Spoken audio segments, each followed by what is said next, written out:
today we are here with a segment on domestic violence. You guys, did you know that October is Domestic Violence Awareness Month? Did you know that purple is Domestic Violence Awareness color? So guys, Maddie is here with a little facts based on domestic violence. Okay, today I have the signs of domestic violence. Okay. The first sign of domestic violence is intimidation. Right. The second is harassment. Okay. Harassment comes in different forms.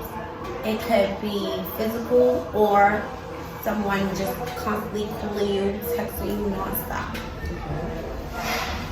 You could pop up where you at, you go to school, whoever, wherever. It doesn't matter. So be careful. Right. And also we have this is different. Treating an adult like a child, isolating them from their family and friends. Yeah. We hear a lot of that on the news. And you have to be careful with that because it comes in different forms. He'll consume too much of your time to keep you away and keep you busy, and you may not catch on to it at first because it's, oh, he just wants to spend time with me and he just wants to hang out, and then your family and friends are saying like, what's going on?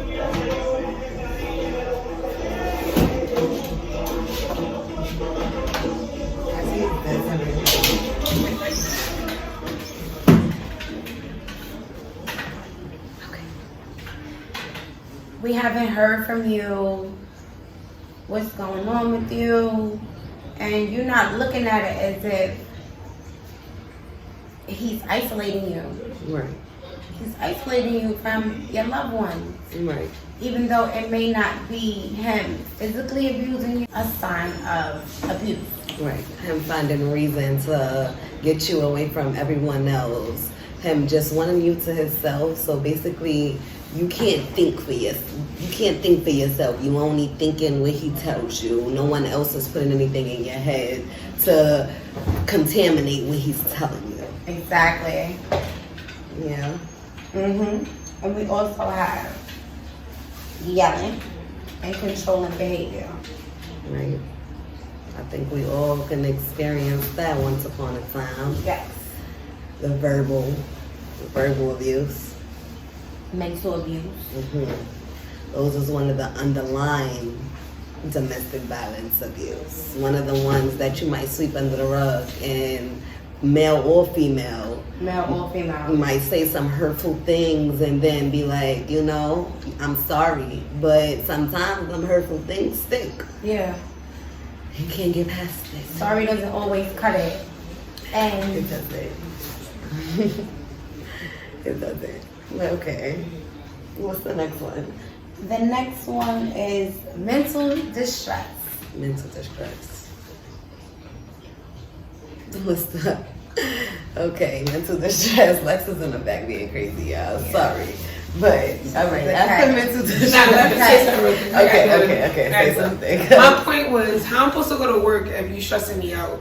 How am I supposed to function and go be great? Right. If you're sitting here stressing me out, I can't clock in. I may have to call out. Yeah. Now you're clocking out of work, guys. Yeah. Man and female, I want you guys to really think about that. When you're at that point in your relationship where you're clocking out, pulling out. You don't want to get up. You in the bed all Come on. day. And you guys, that's not Consistent relatable. phone We've all been there at one calls. point in a relationship where it got you to that point of, I can't That you move. just want to just scream Think about that. your head off, and you. I want you to think about where you're at right now. You're not there no more. You've moved forward. And though you probably ponder on the idea of where you could have been with that person, always congratulate where you are right now, because it took you to get you to that step of where you're not like a piece of shit, pretty much. Sitting there, following them, dwelling on bullshit, being toxic. Don't be toxic, guys. That just kind of got me and triggered me because, I've been through some shit. Don't fall for it. Thanks, Lex. Thanks so much, Lex. But what's the next one on the list for them? The hardest abuse to detect is emotional abuse. I say emotional abuse because I can say I can relate to that because I'll be so wrapped up in my emotions and I just cut myself off from everyone. Okay. And that's also a form of isolation. I have experienced emotional distress. I had lack self-esteem.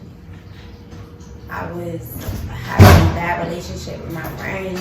Me and Minnie even stopped speaking for a while, like, because I was emotionally unstable. So this is kind of a touchy topic for me because I could say that I was emotionally abused. And I was going through it and I didn't really want to reach out to nobody. Back to isolation, I isolated myself. And during that period of time, I got to know me as well. Even though that I was under a lot of emotional distress and just fed up with what I was going through personally. And I just had to get to it. You still have to get to it. I'm saying overall, even though that's your and that's mind frame and you feel like that, you still gotta get up.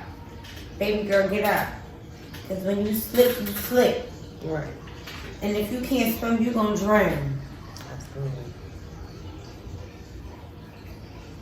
Absolutely. Okay, guys, Maddie highlighted in categories in domestic violence. So you had what? There was physical, Mental abuse, physical abuse, emotional abuse, harassment, right, isolation. right, and things of that nature, guys. The list goes on.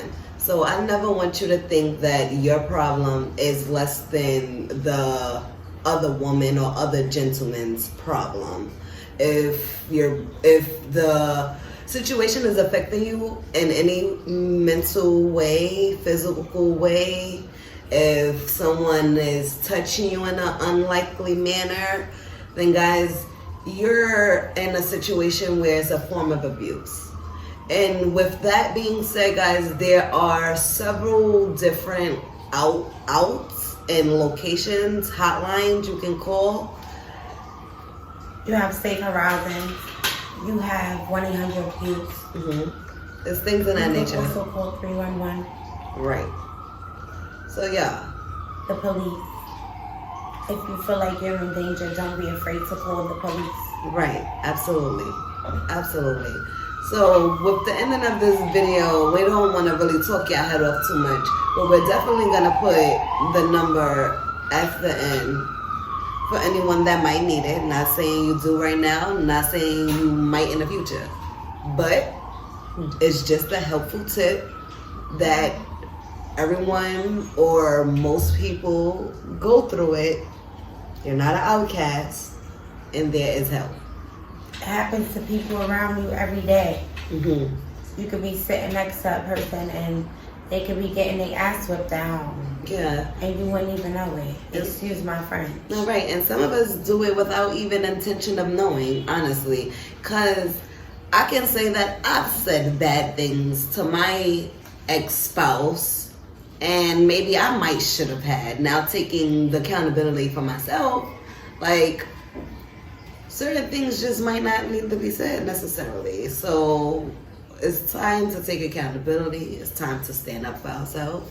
It's time to say no more. And that's that. And both genders. It Right. goes both ways. It Male goes both or ways. female. Because females could be abusers and oppressors as well. And men, if that's the case, don't be so intimidated or insecure that you don't go reach out for help, because it happens. You might not be weak. You just are so in love with the individual, you can't see yourself hurting them. Yes. So you need to go get help before they hurt you. And that's just that. So yeah, y'all. It's Domestic Violence Awareness Month. We shedding light on it, y'all. Because there's nothing to be ashamed of. You a survivor. And I feel like it's time for y'all to stand up for yourselves. Because me and Maddie have stand up for us, right? Yes, we have definitely stand up for us. And I feel like, of course, other people have stand up for themselves as well. I'm not saying that we're perfect. No one's perfect, y'all. No, not at all.